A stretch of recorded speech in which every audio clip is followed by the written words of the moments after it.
우리 자연계에는 지금까지 알려진 게 4가지 종류의 힘이 있다는 사실을 알게 됐어요. 지금 4가지가 있는데, 그래서 그 중에서 우리가 일상생활에서 많이 경험할 수 있는 힘, 그 첫 번째가 중력, 그 다음에 전기적인 힘 혹은 자기적인 힘. 우리 그거는 여러분들이 2학기 때 내내 공부할 거예요. 그 다음에 그 2가지 힘들은 이렇게 거시적인 크기에서 우리 뭐 신체의 크기 혹은 태양계, 은하계에서의 그런 거리에서도 우리 느낄 수 있는 힘이고, 그 외에 나머지 2개는 원자 핵 안에서만 그 작용을 볼 수 있고, 그 바깥에서는 그 힘의 크기가 아주 약해져서 우리가 볼 수 없는데, 그 중에 하나가 힘의 크기가 아주 약하다 그래서 약한 상호작용, weak interaction. 그건 어떤 경우에 일어나냐면, 입자가 우리가 항상 질량이 큰 입자가 있으면 항상 질량이 작은 입자로 붕괴하려는 경향이, 좀 더 낮은 상태로 가려는 경향이 있는데, 예를 들면 핵 붕괴 이런 것들이 대부분 그래요. 혹은 가장 간단하게는 중성자, 여러분들이 원자 핵 안에 양성자와 중성자가 모여서 핵을 이루고 있는데, 핵 안에서는 양성자와 중성자가 전부 다 안정된 입자로 되어 있지만, 중성자가 혼자 나와 있으면 중성자가 질량이 양성자보다 조금 커요. 그래서 가만 놔두면 약한 상호작용에 의해서 중성자가 양성자로 되면서 전자를 하나 내고 뭐 이러면서 붕괴를 해요. 다음과 같은 붕괴 현상에서 나타나는 상호작용이 약한 상호작용이에요. 대부분의 입자들의 붕괴인 경우에 나타나죠.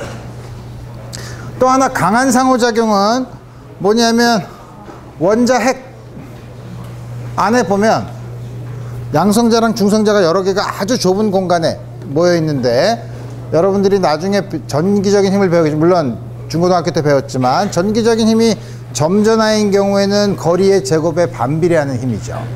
그래서 중성자는 전하가 없지만 양성자들이 전하가 이렇게 있는데, 그게 아주 가까운 원자 핵 안에 있으면은 그 사이에 밀어내는 힘들이 굉장히 크겠죠. 그런데도 안 튕겨 나와. 안 튕겨 나오는 게 왜 그러냐면, 그거보다 훨씬 더 큰 힘으로 그 양성자와 중성자를 잡아당기는 힘이 있는데, 그거를 그래서 아주 세다 그래서 강한 상호작용이라고 해요. 근데 우리 일반 물리, 특히 이제 뉴턴, 이 제한한 뉴턴의 법칙이 적용되는 분야가 우리 일반 물리에서 배우는 건데, 이거는 사실 우리가 적용되는 범위가 있어요. 뭐냐면, 우리 물체를 다루는데 물체의 속도가 너무 빠르지 않은 거, 너무 빠르지 않다는 건 굉장히 주관적이지. 뭐에 비해서?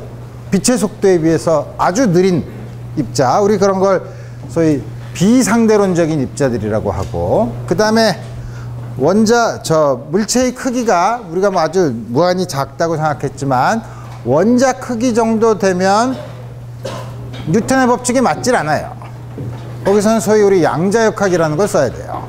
그래서 우리 그 속도에 대한 많은 제한 중에서 속도가 아주 작은 거, 물체의 크기 중에서도 물체가 너무 작지 않은 거, 원자 그보다는 굉장히 큰 그런 스케일에서만 우리가 뉴턴의 역학을 보는데, 우리 그래서 약한 상호작용과 강한 상호작용은 일반 물리 시간에 공부하지 않아요.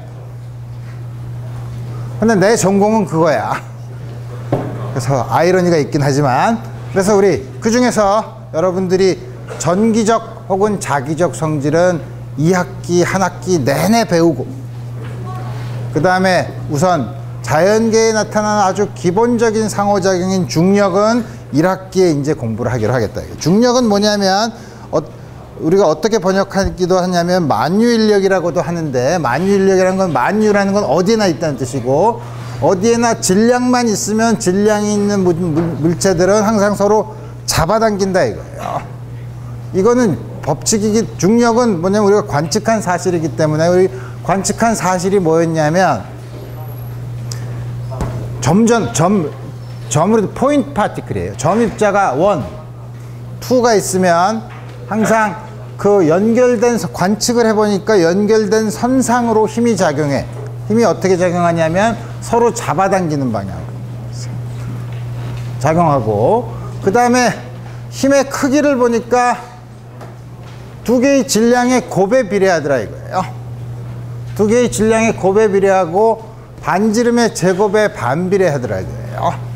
방향은 두 선을 잇는 방향, 두 선을 잇는데 서로 잡아당기는 방향. 이건 이쪽으로, 이건 이쪽으로 잡아당기는 방향이라 이거예요. 그래서 우리 입자 2에 의해서 입자 1이 받는 중력은 이쪽 방향이겠죠.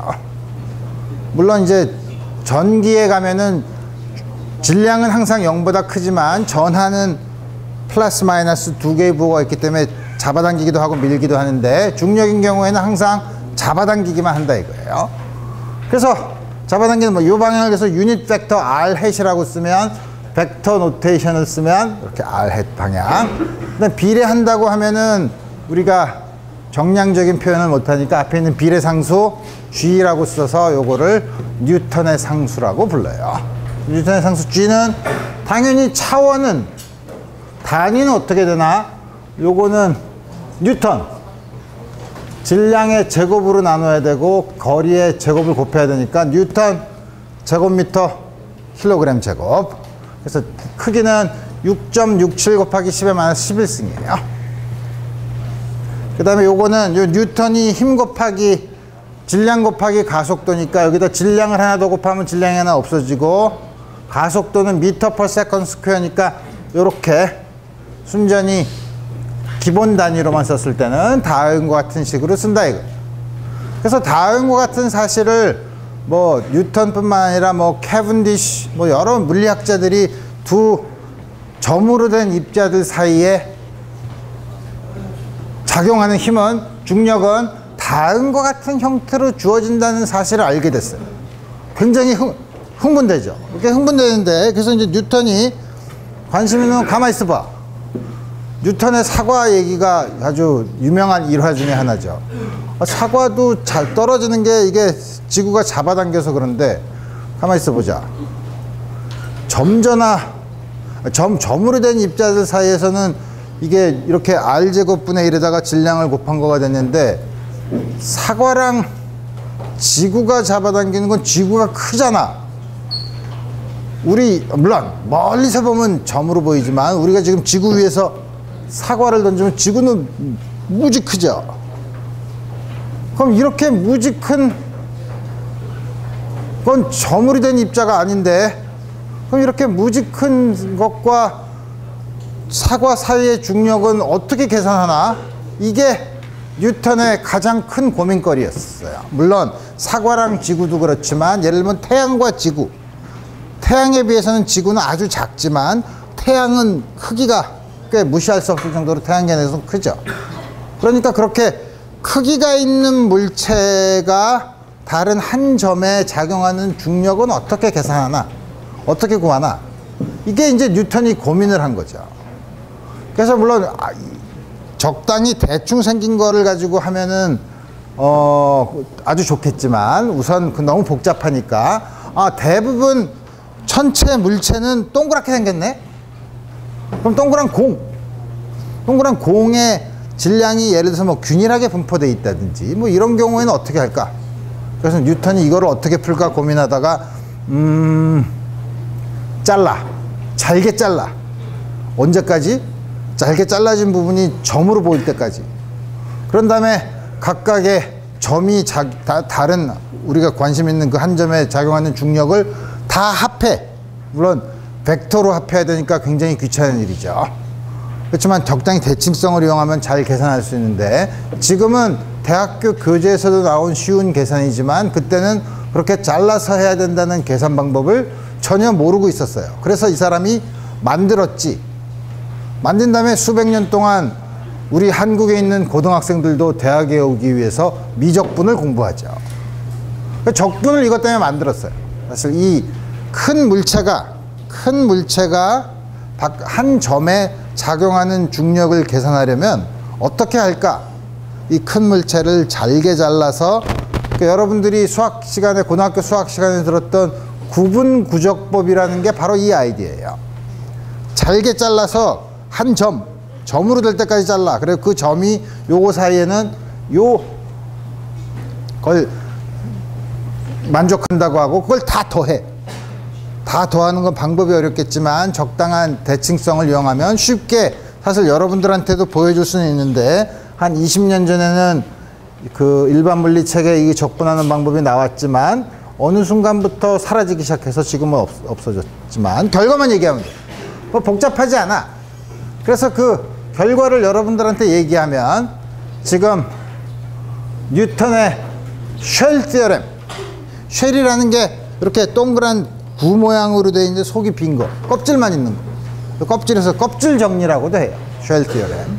쉘 티어렘은 크게 두 가지로 나눠서 쓰는데 하나는 뭐냐면 껍질이 이렇게 있으면 껍질의 바깥쪽에 한 점의 질점 m을 놨을 때, 그 다음에 껍질 안쪽에 질량 m을 놨을 때 이렇게 두 개로 구별할 수 있죠. 항상 이렇게 폐곡면이 있으면 폐곡면의 안쪽과 바깥쪽이 있는데 그래서 바깥쪽이 다 계산을 해. 그 뉴턴이 수년을 걸려서 적분을 생각한 다음에 다 계산해 봤더니 공 모양의 균일한 껍질은 물체가 바깥에 있으면 이 모든 물체가 물론 균일하게 분포되어 있는 경우 이 물체가 전부 다 질량 중심에 모여 있는 것처럼 딴 입자에 작용한다는 거예요.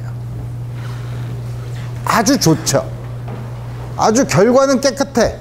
계산은 들어오는데 이렇게 동그랗게 껍질이 있으면 그 다음에 그 바깥에 있는 점에서는 이 물체가 질량 중심에 다 모여 있는 것처럼 이 물체의 중력을 작용한다 이거예요.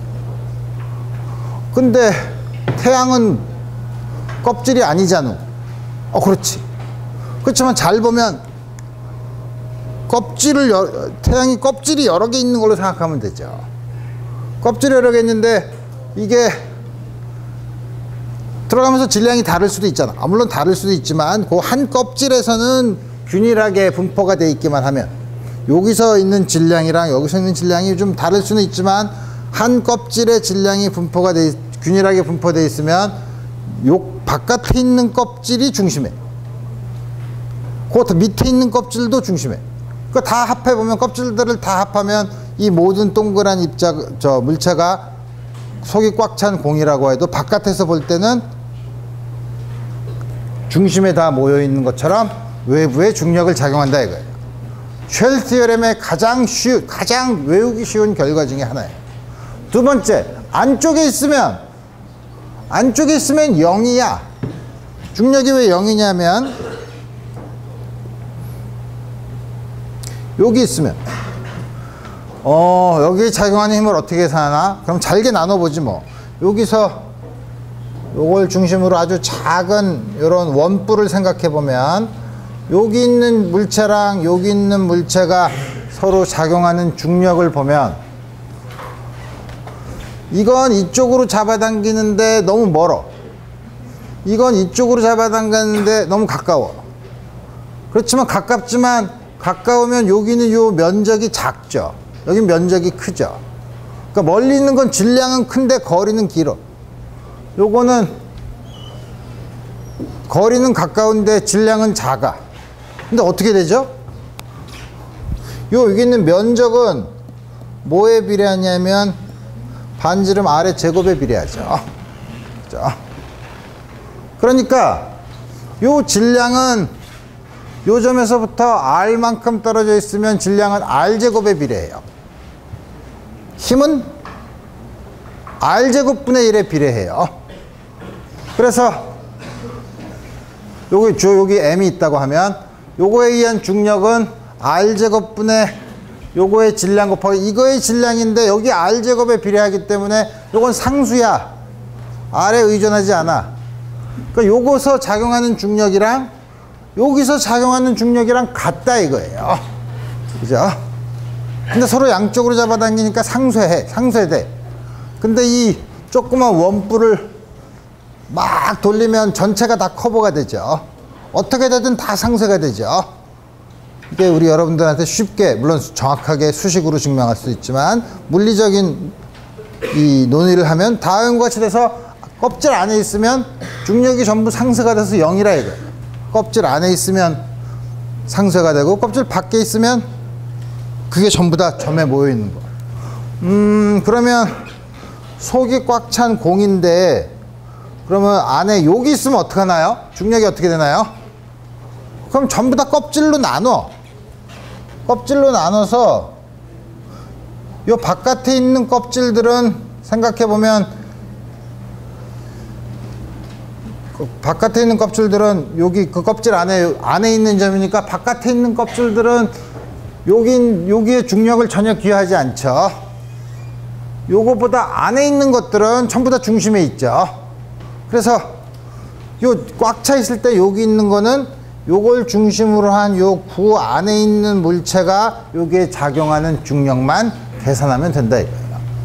그러니까 뭐 중력을 계산하기는 아주 쉬워요. 근데 물론 이것도 힘이기 때문에 만약에 물체가 한 개, 두 개가 있는 게 아니라 물체가 원이라는 입자 중에 둘, 여러 개가 있으면 2, 3, n개가 있으면 우리 어떻게 한다는 거죠? 각각 다 더하면 돼요. 물론 이렇게 되면 여기랑 이거랑 작용하는 힘도 있지만 이거랑 작용하는 힘도 있고 이거랑 다 각각 쌍이 다 작용을 하지만 우리가 관심 있는 건 원이 받는 힘. 그러면 여기 2에서 받는 힘, 3에서 받는 힘, 4에서 받는 힘을 전부 다 더하면 된다 이거. 이게 소위 말하는 슈퍼포지션 중첩의 원리예요. 그러니까 여러 개가 있으면 그냥 물론 벡터니까 더하는 게 좀 약간 짜증이 나겠지만 우리 전부 다 이렇게 더하면 되는 거죠. 그래? 그러고 나서 첫 번째 여러분들한테 충격적인 문제. 그러면 질점이 있으면 좋아. 근데 그게 아니라 요건 질점이 M1이고 여기서부터 D만큼 떨어진 곳에 여기서부터 길이 L인 철사가 있어. M1이고 이거 전체 질량은 라지 M이라고 합시다. 이 물체가 그럼 이 물체에 작용하는 중력은 어려운데 가 아니고 잘게 잘라요. 언제까지? 잘게 자른 분의 일부분이 점처럼 보일 때까지. 그럼 요거랑 요거 사이에 중력을 계산할 수 있죠. 그런 다음에 모든 이 DM에 대해서 전부 다 더하면 되겠다 이거예요. 좋았어. 그럼 그 중에서 잘게 잘라서 요 길이가 DR이야. 그 안에 DM이라고 있다고 치고 그 여기서부터 여기까지 거리가 R이라고 하는 곳에 다음과 같이 있다고 하면 가만히 있어 보자. 그러면 요거에서 생기는 DF는 물론 방향을 생각해야 되는데 요것도 이쪽 어느 거나 다 이쪽이죠. 그죠? 그러니까 전부 다 더한 건 X축의 양의 방향으로 M1에 작용해요. 그러니까 우리 방향은 다 똑같으니까 크기만 더하면 돼. 그죠? 크기만 더하면 되는데 그래서 힘은 G R 제곱분의 M1 DM. 좋았어. 그러면서 다 더해야 되겠는데? 근데 가만히 있어. 더하려면 이거 DM이 나오면 더한다는 건 연속적이니까 적분을 해야 되는데 이건 M이고 이건 R이네. 어떻게 적분하지? 두 개를 바꿔줘야죠. 이게 균일한 막대면 DM은 DR에 비례하겠네. 그죠? 그래서 우리 이렇게 되게 1차원 물체, 우리 3차원이면은 우리 뭐라 그랬죠? 밀도, 단위 부피당 질량이지만 이때는 단위 길이당 질량을 생각할 수 있죠. 단위 길이당 질량을 우리가 선밀도라고 해서 흔히 람다로 쓰는데 이거는 전체 질량을 전체 길이로 나눈 거. 그럼 여기 있는 DM은 단위 길이에다가 단위 길이당 질량을 곱하면 되지 뭐. 그죠? 그래서 람다는 우리가 도입한 거니까 맨 마지막에 답이 람다로 나오면 람다 대신에 L분의 M을 집어넣으면 되겠다 이거예요. 좋았어. 그럼 이거는 GM1 람다 DR. 이제는 좀 더 행복하게 적분을 할 수 있는 형태로 바꿨죠. 그래서 F는 GM1 람다 인테그랄, 이제 R의 범위는 D부터 D 플러스 L까지. 좋았어. R 제곱분의 DR. R 제곱분의 1을 적분을 하면 마이너스 R분의 1이야. 그러니까 gm1 람다 r분의 그 밑에 있는 것부터 먼저 쓰면 되죠. 그러면 마이너스 부호까지 다 해결이 된 거니까 이거는 gm1 람다 통분을 하면 d 플러스 l분의 d 플러스 l 빼기 D니까 l. 이제 여기다가 람다 대신에 l분의 m을 집어넣어야 되니까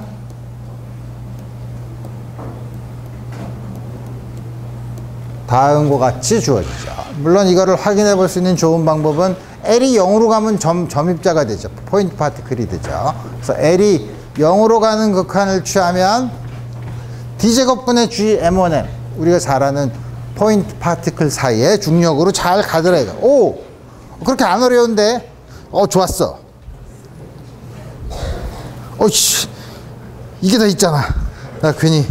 근데, 그래서 그러면 우리가 여태까지 지표면에서 중력 가속도가 균일한데 중력 가속도가 균일한데 지표면 근처의 중력은 그럼 어떻게 되지? 잘 봐야 돼요. 우리가 지표면 근처의 중력이 아래 방향으로 균일하게 되어 있다는 건 뭐죠? 우리가 너무 작아서 지구가 무지 커. 지구가 무지 크면 지구가 사실 동그랗게 생겼는데도 무지 크면 평평하게 보이죠. 지구가 평평하다는 극한에서 보면 중력 가속도가 일정하지만 우리가 지구가 그렇게 크지 않은 바깥에서 지구가 이렇게 동그랗게 보이면 중력 가속도는 어떻게 되죠? 전부 다 지구 중심을 향해야 되겠죠. 그러니까 중력 가속도가 그때는 균일하지 않죠. 그죠? 그래서 우리 중력 가속도가 뭐냐면 물체가 지표면에 있을 때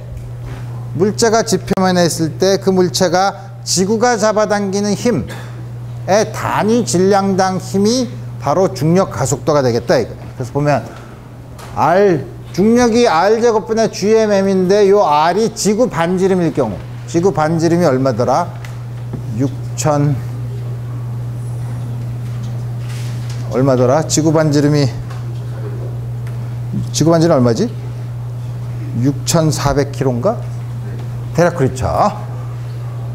그래서 그때 여기다가 지구 반지름을 집어넣고 뉴턴의 가속도, 뉴턴의 상수, 지구의 질량. 지구의 질량이 얼마더라? 까먹었는데.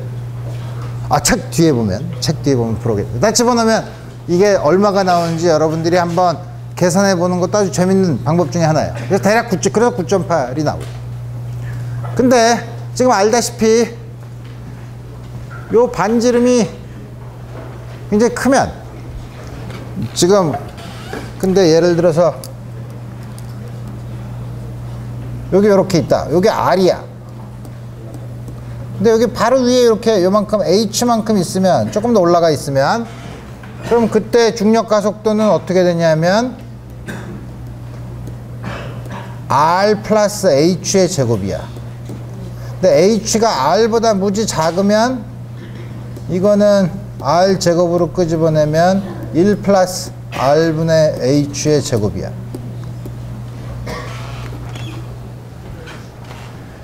이렇게 주어졌을 때 이걸 R분의 H에 대한 급수로 전개하는 방법을 수학 시간에 배웠나? 테일러 전개라고 혹시 들어본 적이 없나? 아직 안 들었어? 여러분들이 지금 미적분학 배워요? 네. 좀 있으면 나올 거야. 그래서 우리 쉽지 뭐. 어떻게 하더라? 우리가 fx는 x0 근처에서 x0 근처에서는 x0 조금 그 다음에 x0에서 조금 벗어난 거는 여기다가 한번 미분한 거, 두 번 미분한 거, 이런 거 보지 않았나? 이런 거 안 봤나? 이렇게 쭉 전개하면 된다는 거 안 배웠죠? 걱정하지 말아요. 다음 학기가 되면 여러분들이 다 배웠다고 할 테니까.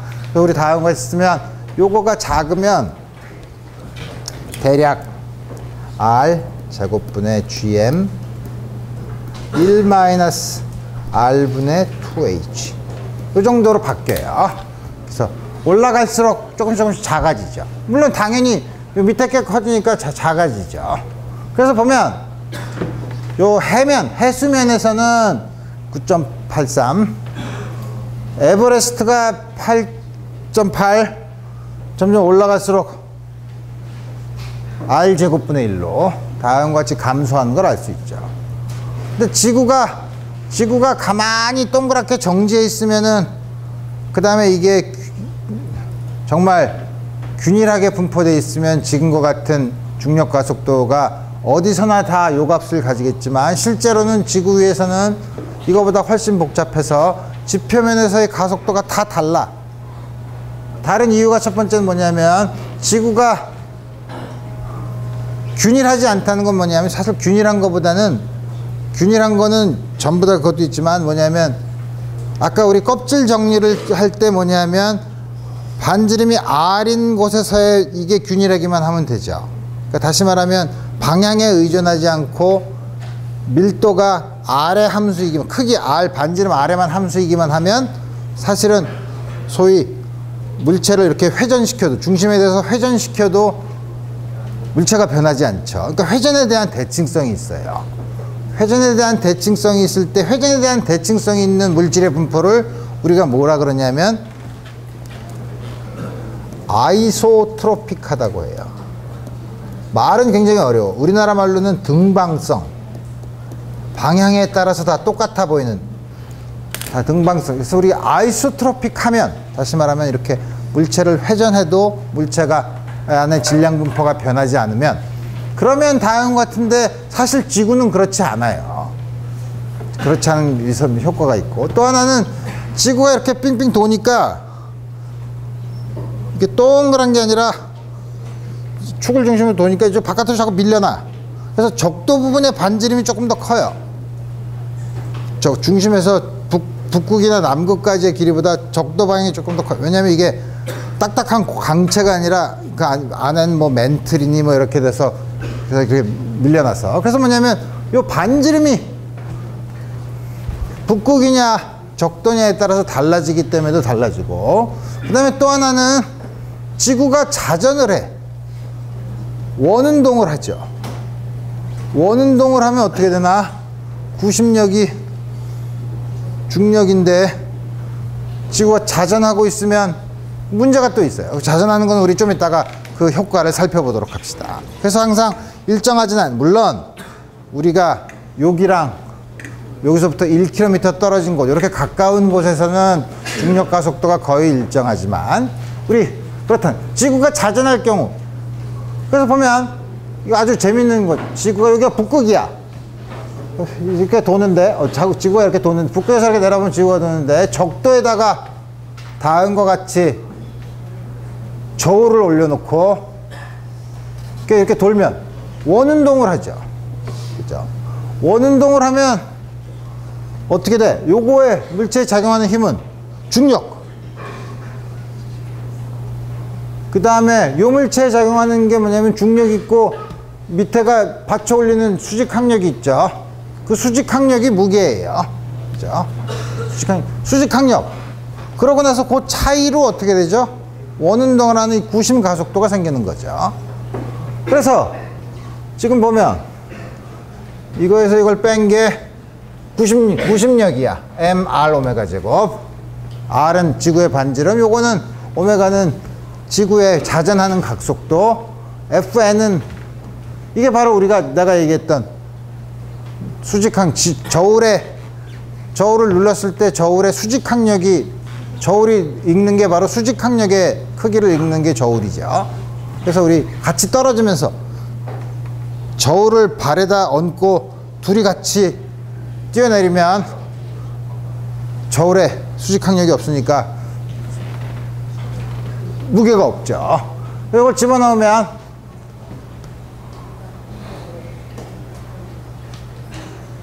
크기가 이게 책에서 이렇게 공식을 이용하면은 항상 부호가 헷갈려. 여기서 보면 돼.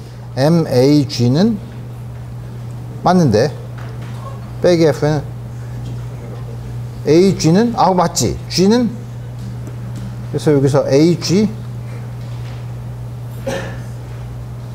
G는 맞잖아. M을 다 없애면 AG 빼기 G가 R 오메가 제곱이니까 G는 AG 빼기 R 오메가 제곱. 여기 뭐냐면 요 AG라는 게 중력 가속도, 지구가 잡아당기기 때문에 생기는 거. 근데 요거는 그 지점에서의 무게를 나타내는 중력 가속도, 그 차이는 요만큼 차이가 난다는 거죠. 그러니까 여기서는 회전을 해야 되기 때문에 정지하고 있을 때보다 요만큼 작아지죠. 그러니까 중력 가속도가 여기가, 그럼 여기 오면 이 끝에서는 회전하는 반지름이 R이 0이니까 여기서는 지구가 잡아당기는 AG랑 여기서의 무게랑은 똑같겠죠. 그러니까 여기서는 중력 가속도가 원래께 되지만 일로 내려갈수록 감소해요. 이걸 딱 듣는 순간 여러분들이 그래도 공대를 다니는데 비즈니스 마인드가 있어야지. 여기서 금을 사서 여기 와서 팔아. 그럼 남겠죠. 남는 장사겠죠. 근데 여기 있는 사람은 바본가? 이런 저울 안 쓰고 양팔 저울을 써야 되겠지. 어쨌든 다음과 같은 게 있고, 그래서 요 차이가 있고, 조금 아까 얘기했던 이 지구 내부의 껍질 정리가 했던 설명은 조금 아까 내가 얘기했었고, 그래서 그러면 이게 옛날 공상과학 소설에도 있지만 지구가 있으면 지구에다 한쪽에서 구멍을 뻥 뚫어서 지구 중심 지나서 반대쪽까지, 우리나라에서 하면 뭐 어디가 나온다나? 칠레가 어디가 나온다나? 되게 뻥 뚫어. 물론 이런 일을 할 수는 없죠. 뚫다 보면 너무 뜨거워. 얘네 가면 용암이 나와. 맵고. 그러니까 이런 건 사실 불가능해요. 그렇지만 우리가 머릿속으로 해야 무슨 짓을 못해. 그냥 균일하게 있고 회전하지 않고 동그랗고 균일하게 분포되어 있는 곳에 뻥 뚫었다고 생각해 보자 이거예요. 그래서 여기서 탁 놔. 물체를 탁 놔. 그럼 어떻게 되겠어요? 지구가 잡아당기지. 지구가 막 잡아당기는데 가만히 있어봐. 지구가 계속 똑같이 잡아당기나? 그렇진 않죠. 여기 있을 때는 어떻게 되죠? 요거를 중심으로 이렇게 구를 그리면, 요걸 반지름으로 하는 요 바깥 껍질은 여기 중력에 기여를 안 하고, 요 안에 있는 건 중심에 있는 것처럼 기여를 해. 그러니까 들어오면서 중력이 약간 작아지나? 잘 모르지. 작아지진 않지. 왜냐면 이게 질량은 R3승으로 줄어드는데 질량은 R3승으로 줄어드는데 중력은 R제곱분의 1이니까 R에 비례하겠네.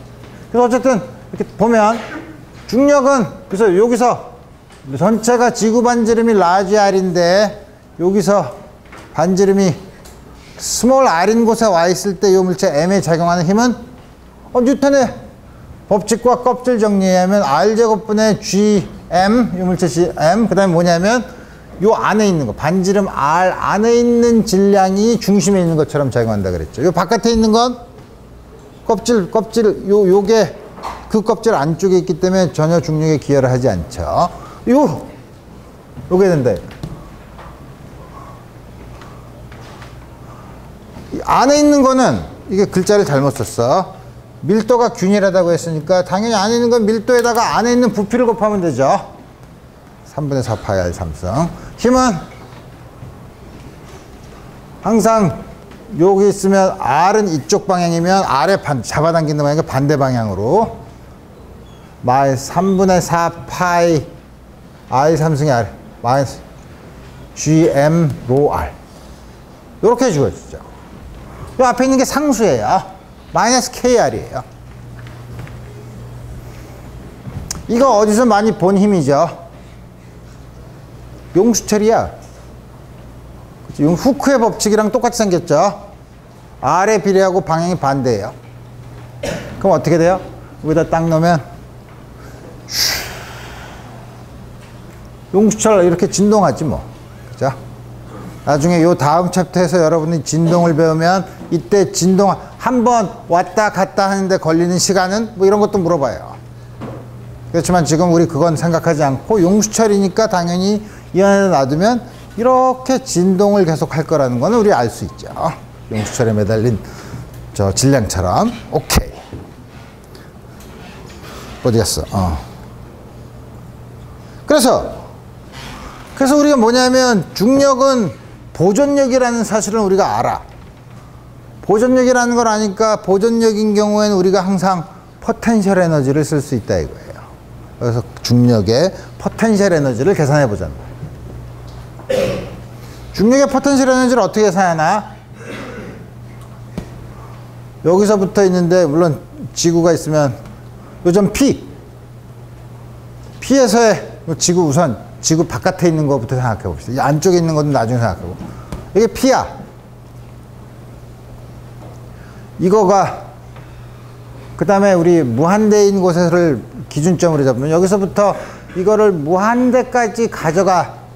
여기서부터 무한대까지 가져가는 경우를 생각해 봅시다. 그때 중력이 한 1. 그래 마이너스 부호를 붙이면 되죠. 그럼 중력 포텐셜의 차이가 여기랑 마지막과 여기서 이걸 뺀 게 이거 중력이 한 1에 한 1에 마이너스 부호를 붙이면 되죠. 한 1 FR DR 지금 우리 여기서 P에서부터 이렇게 무한대로 쭉 가는 거예요. 그래서 여기서부터 거리가 R이 스몰 R이 됐을 때 여기서 DR만큼 갔을 때 한 1. 한 1이 FDR이지 뭐. 스칼라 프로덕트인데 F는 이 방향이고 DR과 반대 방향이죠. 그러니까 부호 크기에다가 부호를 R제곱분의 DR. 한 1은 이거를 R 여기서부터 여기가 R이라고 하면 R에서부터 무한대까지 쭉 가지고 간 게 한 1이죠. 계산하기 쉬워. 이거 끄집어내고 R제곱분의 1이래. 마이너스 R분의 1이죠. 적분하면 무한대 R 마이너스 R분의 GMM이네. 그래서 이게 포텐셜 에너지의 정의는 포텐셜 에너지의 변화가 한 1에 마이너스 부호를 붙이는 거였죠. 그러면 지금 이게 뭐냐면 변화라는 게 마지막에서 처음 거 U 무한대에서 U R이지. 이 얼마냐면 마이너스. 요건 그 다음에 이제 뭐냐면 U 무한대를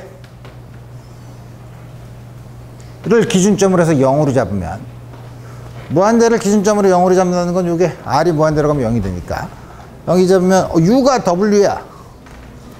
다음과 같이 주어지죠. 그래서 이걸 라지 R이라고 했지만 스몰 R만큼 떨어졌을 때 포텐셜 에너지는 마이너스 R분의 GMM이에요.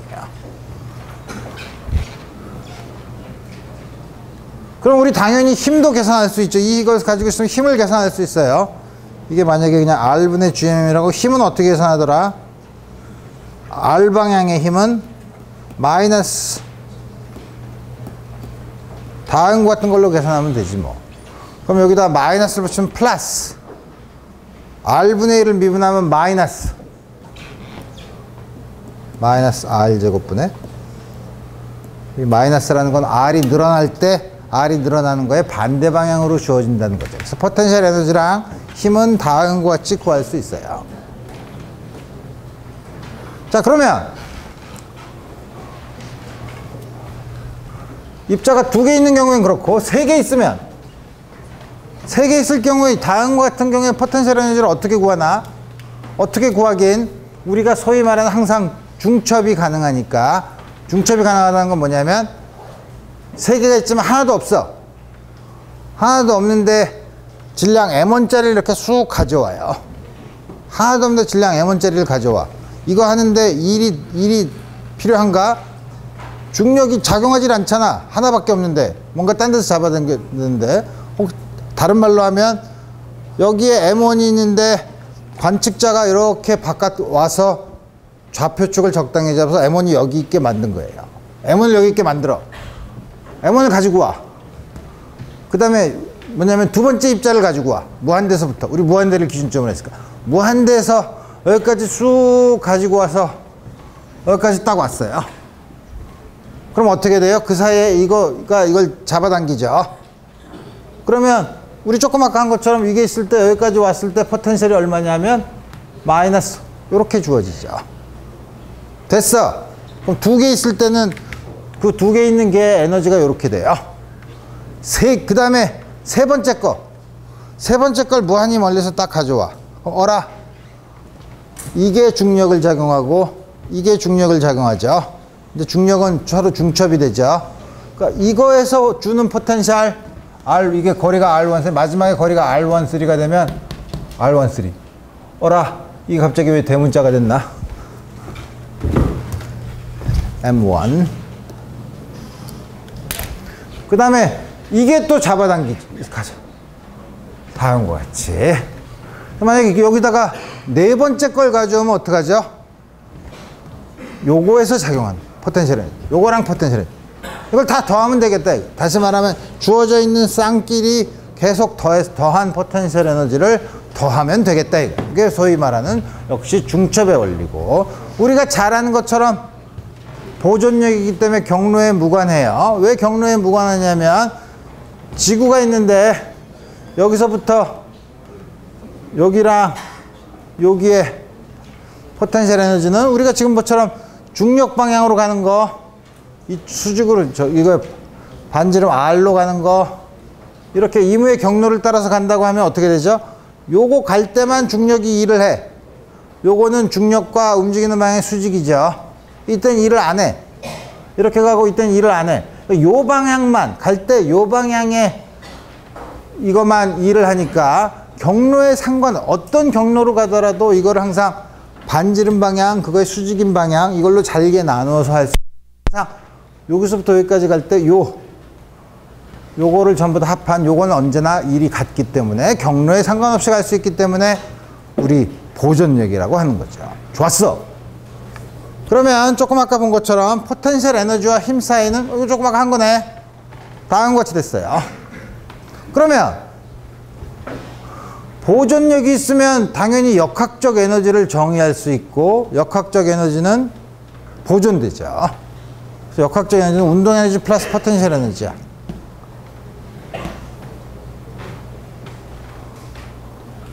그래서 다음과 같이 주어지는데, 역학적 에너지가 다음과 같이 주어지는데, 이게 무슨 말이냐면, 처음에 운동 에너지를, 이게 어떻게 되냐면, 처음에 우리가 지구 위에서 공을 위로 쑥 던져요. 던지면 어떻게 되죠? 쑥 올라갔다가 다시 내려오죠. 자, 좀 더 세게 던지면 좀 더 올라갔다가 더 높이 올라갔다 다시 내려오죠. 그럼 아주 세게 던지면 안 돌아올 수도 있나? 안 돌아올 수도 있죠. 아주 세게 가는데도 안 돌아온다는 건 뭐냐면 멀리 가면서 속도가 왜냐면 처음에 싹 쏴도 중력이 자꾸 잡아당기니까 속도가 점점 줄어드는데, 점점 멀리 가. 그러면 어떻게 되죠? 중력이 영향이 점점 작아지는데 계속 일정한 속도로도 갈 수 있지만 거의 아주 속도가 멀리 갈수록 속도가 작지만 돌아오지는 않아. 그럴 때를 생각해 보면 그때는 운동 에너지는 거의 무시할 수 있고, 포텐셜 에너지는 처음에 속도 V로 주어지고, 이렇게 되면 무한히 멀리 가면서 천천히 정지하면 속도가 아주 0으로 가면, 물론 속도가 좀 더 빨리 갈 수도 있지만 속도가 아주 제일 극한인 상태로 돌아오지 않는 극한은 언제냐면, 속도가 점점 0으로 가면 맨 마지막에 운동 에너지는 거의 0으로 접근해. 포텐셜 에너지는 아까 마이너스 R분의 GMM이라고 했는데 R이 점점 무한대로 가니까 그것도 0으로 가. 마지막이 0이야. 그렇게 될 때 처음에 속도는 반지름이 R인 곳에서 어떤 속도로 쏴야 그렇게 될까? 그 속도보다 더 빨리 쏘면 0으로 가지 않고 좀 더 아주 멀리 가서도 어떤 유한한 속도를 가지고 갈 수 있죠. 그래서 뭐냐면 지구 같은 데서 반지름 R인 곳에서 딱 쐈는데 다시 지구로 돌아오지 않을 최소 속도, 그걸 우리가 탈출 속도, escape velocity라고 해요. 그건 전체 역학적 에너지가 0이 되는 거. 0이 되는 경우를 보면 돼요. 그때 보면 m은 스몰 m은 사라지고 v제곱은 r분의 2gm 요걸로 던지면 탈출 속도가 다음 것이 된다는 거죠. 그래서 우리가 우주선을 쏠 때 뭐 화성을 간다든지 뭐 인공위성 궤도를 올릴 때 보면 로켓에서 쏘아 올릴 때는 적어도 이 탈출 속도보다는 크게 쏘아야 된다는 거예요. 다음과 같이. 자, 그래서 이제 중력에서 뉴턴이 나오기 전에는 케플러가 있는데 케플러도 대단한 사람이에요. 그러니까 이 뉴턴의 중력이 나오기 전에는 3대 족보가 있어. 처음에 티코 브라헤 라는 사람이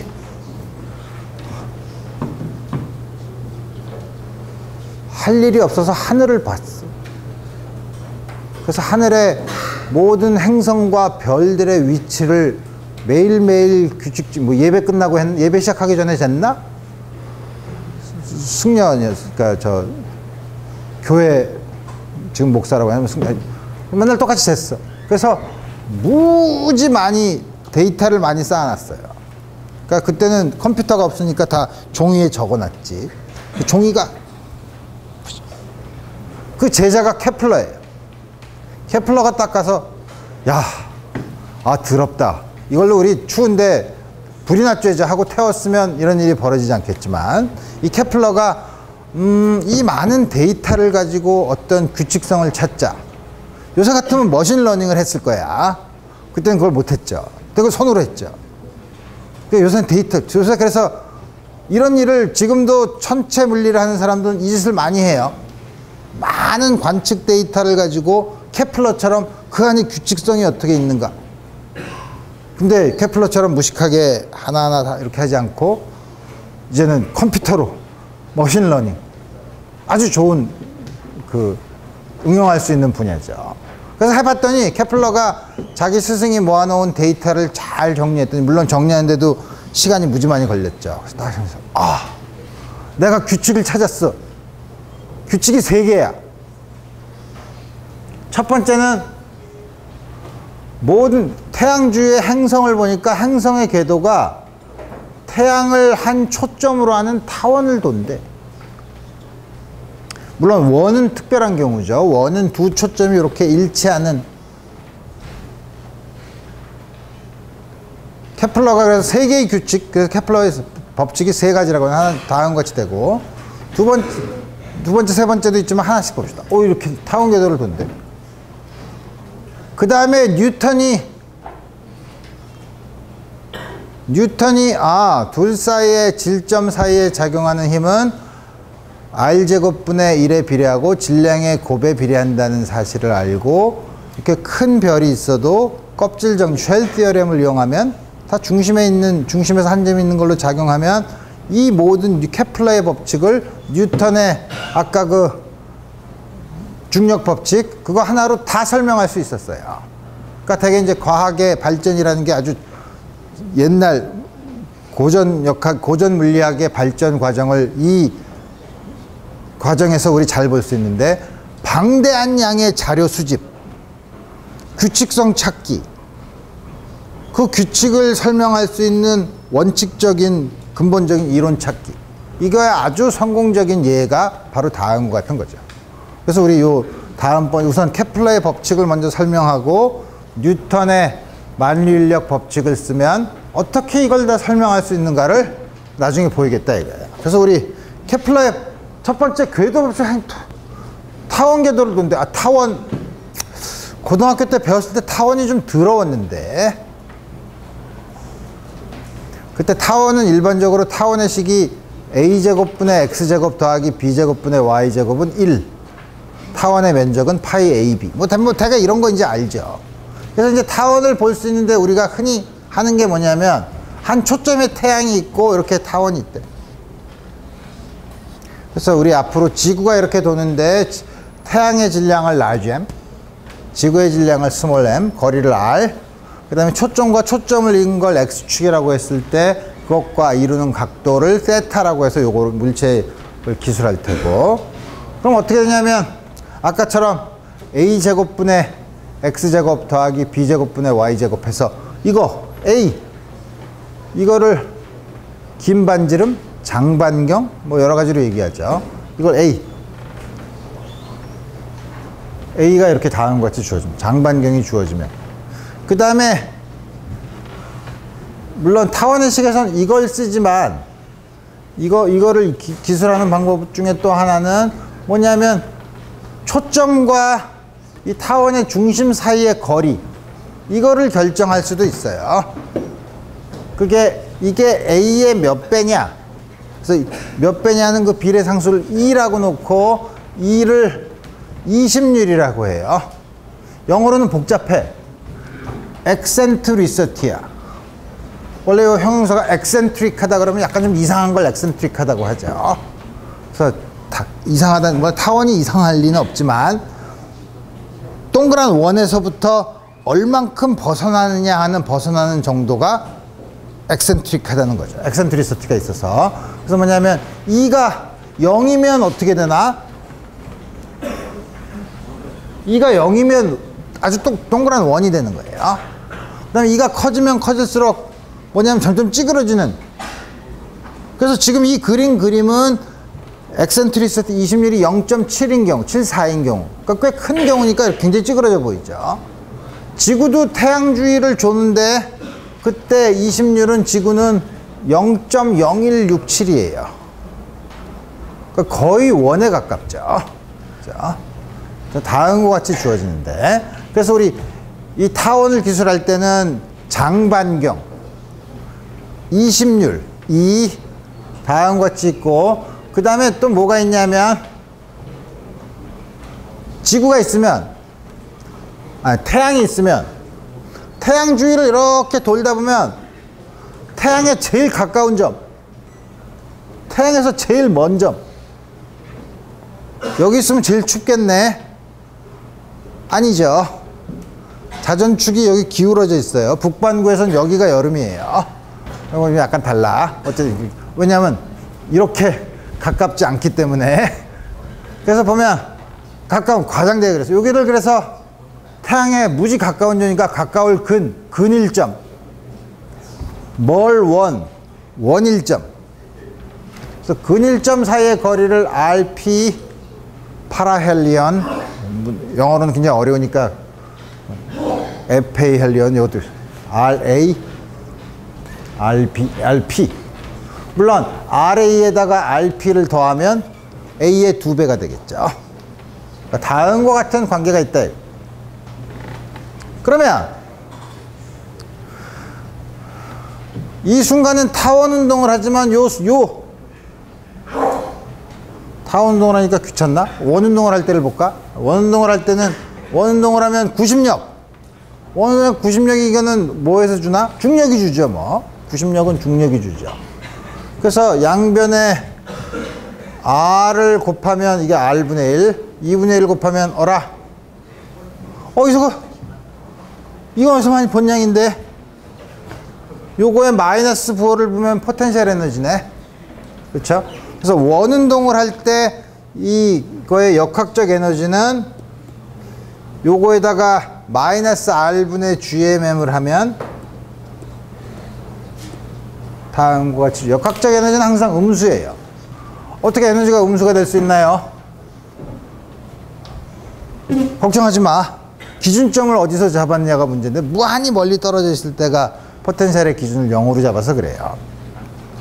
자, 그래서 다음과 같이 원운동인 경우에 했지만 타원인 경우에는 정말 복잡해요. 뉴턴의 방정식을 풀어서 하는 건 복잡한데 그 결과를 알려주면 반지름 이건 원일 땐 반지름만 쓰면 되는데 이거는 A도 있고 이것도 있고 가면서 자꾸 길이가 변하는데 어떻게 하나요? 하지만 역학적 에너지는 제일 큰 반지름, 여기다가 R 대신에 제일 큰 반지름을 집어넣으면 똑같은 결과가 된다는 사실만 알면 돼요. 그래서 우리 이걸 안 쓰는 거예요. 다음과 같이 우리 오케이. 그래서 우리 이 케플러의 법칙, 나오는 양들을 좀 이해하기 위해서 예제 예제가 뒤에 있어야 되는데 나중이네. 그럼 예전 좀 있다가. 두 번째는 면적 법칙이야. 이 타원 궤도를 돈다는 건 사실 뉴턴의 법칙, 뉴턴의 제2법칙이랑 중력 이걸 써서 문제를 잘 풀면 가장 일반적인 궤도의 형태가 타원 궤도라는 걸 증명할 수 있어요. 근데 그거는 물리학과에서도 고전역학 시간에 좀 더 미분방정식 같은 걸 배워야 풀 수 있기 때문에 일반 물리에서는 미분방정식 안 풀어. 그래서 우리 결과만 얘기해주면 바로 뉴턴의 뉴턴 제2법칙과 아까 써진 중력의 법칙을 적용하면 가장 일반적인 궤도가 중력인 경우에는 타원 궤도라는 걸 증명할 수 있고, 두 번째 법칙은 면적 법칙이야. 면적 법칙이 도대체 뭐야? 면적이 무슨 법칙이 있어? 그게 아니고 면적 속도가 항상 일정하대. 면적 속도는 또 뭐야? 미치겠네. 면적 속도를 어떻게 정의하냐면, 이게 아까 보면 이렇게 지구가 태양 주위를 이렇게 도는데, 처음에 R이었을 때, 시간 T였을 때 여기 있어요. T에서 델타 T만큼 지났을 때 여기로 갔지. 그러면은 이 둘 사이에 있는 반지름이 T였을 때랑 T 플러스 델타 T로 이렇게 긁었을 때 이 긁은 면적, 요 색깔로 표시한 요 면적 있죠. 요 면적이 델타 A라고 하면, 요게 델타 T 동안에 이렇게 쓸고 간 게 델타 A라고 하면, 델타 A를 델타 T로 나눈 양, 그 다음에 그거를 델타 T를 0으로 보내는 극한을 취한 걸 면적 속도로 정의해요. 무슨 말인지 알겠죠? 지나갔을 때. 그게 그럼 어떻게 하냐? 면적 속도는 쉽지 뭐. 이게 R이고, 이게 대략 R 곱하기 델타 세타면, 대략 이게 R의 이등변 삼각형의 밑변이 R 델타 세타인 이등변 삼각형이네. 그게 면적은 2분의 R 제곱 델타 세타. 다음과 같이 주어지죠. 혹은 그렇게 생각하기 어려우면 이렇게 있는데 이렇게 조금 갔어. 이게 R이고 이게 R 델타 세타야. 그럼 이 삼각형의 넓이는 R 제곱 델타 세타 직사각형의 반이죠. 2분의 1 R 제곱 델타 세타. T는 요걸 델타 T로 나눈 다음에 델타 T를 0으로 보내는 극한을 취하면 2분의 1 R 제곱, 2분의 1 R 제곱 오메가네.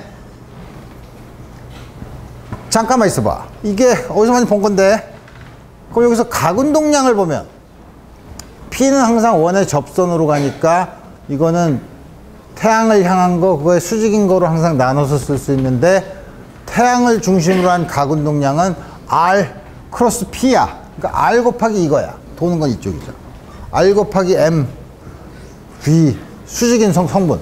이건 순간적으로 원운동을 하는 거니까 이거는 이거를 오메가 R 오메가로 쓸 수 있네. MR 오메가, M R 제곱 오메가. 거기서 많이 본 거죠. 요게 점입자면 요게 회전 관성인 거죠. I 오메가죠. M R 제곱 오메가야.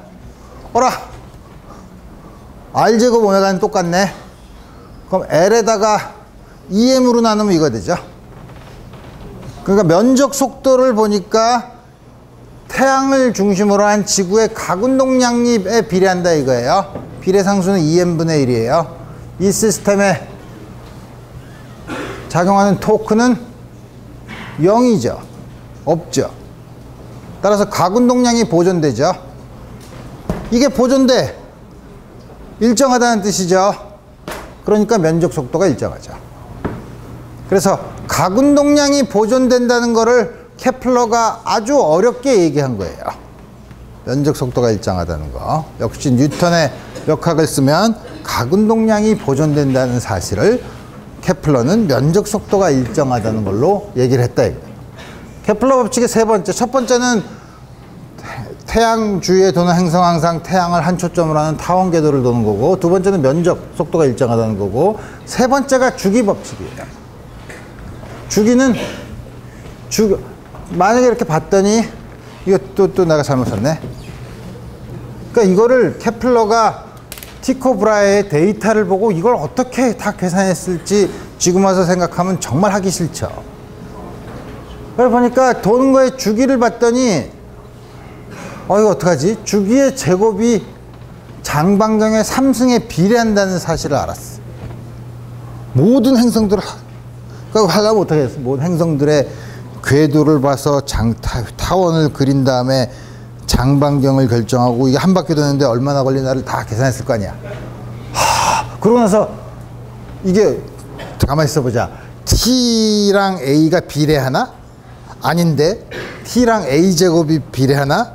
A 3승 별거 다 해봤을 거 아니에요. 그러다가 이걸 찾은 거죠. 그래? 뉴턴이 1법칙 2법칙도 했는데 3법칙도 해보지. 타원이면 귀찮으니까 일단 원인 경우로 해보지 뭐. 원인 경우 일정한 각속도를 가지고 회전해. 구심력이 중력이야. R제곱분의 GMM MR 오메가 제곱이 뭐죠? R분의 V제곱인데 V 대신에 R 오메가를 쓰면 MR 오메가 제곱. 이게 R분의 MV 제곱이랑 똑같은 거죠. MR 오메가. 그 다음에 주기가 뭐야? 각속도가 뭐죠? 1초에 몇 바퀴 도냐 하는 게 각속도죠. 라디안으로 몇 바퀴. 그러면 한 바퀴 도는데 걸리는 시간이 주기 t죠. 두 개 곱하면 어떻게 되죠? 2파이 라디안이 되지 뭐. 한 바퀴에 대한 각도죠. 오메가 t가 2파이야. 그러니까 오메가는 t분의 2파이예요. 아주 간단한 공식이죠. 그리고 이걸 위에서 보면 G 양쪽에서 m을 없애고 gm 나누기 r도 이쪽으로 오면 r 3승. 이게 어떻게 되냐면 오메가 제곱 t 제곱분의 4파이 제곱이야. 그러니까 t 제곱은 4파이 제곱 gm r 3승. 요게 비례상수죠. 그래서 보면 t제곱이 r3승에 비례한다는 사실을 알아요. 비례상수까지 구할 수 있죠. 이거 이제 원인 경우를 그렇고 타원인 경우는 조금 더 복잡하지만 내 말을 믿으면 이게 믿으라고 하긴 좀 그런데 이걸 항상 장방경으로 바꾼 거랑 똑같게 주어진다 이거예요. 그래서 보면 케플러가 티코 브라헤와 케플러 뉴턴까지 내려오는 시간에 100에서 200년 사이에 걸리는 동안 수많은 데이터 포인트가 규칙으로 결정되어 있고 그 규칙을 하나의 공식에서 전부 다 유도할 수 있었다는 거죠. 그래서 우리 뭐냐면 시간이 조금 남았으니까 이제 우리 타원에 대한 연습. 헨리 해성도 보였다 안 보였다 하지만 뭐 76년 만에 한 번씩 돌아온다며. 여러분들이 요즘 평균 수명이 늘어나서 여러분들도 한 번 더 볼 수 있을 것 같은데 지나간 지 몇 년 안 됐죠. 헨리 해성 근일점 제일 가까이 왔을 때가 대략 9 곱하기 10의 10승미터고 76년마다 한 번씩 돌아와요. 이걸 주어져 있으면 우리가 안 볼 때 그럼 가장 멀리 떨어져 있을 때는 얼마나 가 있을까 하는 게 문제고, 또 하나는 그럼 그 궤도의 엑센트리시티 20률이 얼마냐 우리 이거 물어볼 수 있죠. 그런데 이제 그림을 잘 보면 RP 더하기 RA가 2A야. 여기서 우리 다음과 우리 요거만 가지고서 우리 계산하는 건데 T 주기가 나와 있으면 조금 아까 케플러 3법칙에서 우리가 했잖아. 그죠? 이걸 했으니까 A를 구할 수 있어요. 주기를 구하면 장반경을 구할 수 있어요. A는 요걸 이렇게 나눠준 다음에 요거에 3분의 1승을 하면 되지 뭐. 근데 숫자를 여러분들이 실제로 숫자를 집어넣으면 G 찾고 M도 책에서 찾고 T는 이거를 다 초로 바꾼 다음에 해서 3 이렇게 나온다는 거죠. 그러면 가장 먼 거는 요거의 2배에서 요걸 빼면 되죠. 다음과 같이 가까이 있는 건 10의 10승인데 이건 10의 12승이죠. 한 100배 정도 근일점보다 100배 정도 멀리 원일점이 있다 이거. 그래도 20률은 20률은 쉽지 뭐. 이거는 보면 A에서 RP를 뺀 거네. 그죠? 그러니까 2는 A분의 A 빼기 RP 나눠주면 1 마이너스 A분의 RP예요. A분의 이거분의 이거 굉장히 작네. 0.97 굉장히 크죠. 그러니까 아주 납작한 타원 궤도를 그린다는 사실을 알 수 있다 이거예요.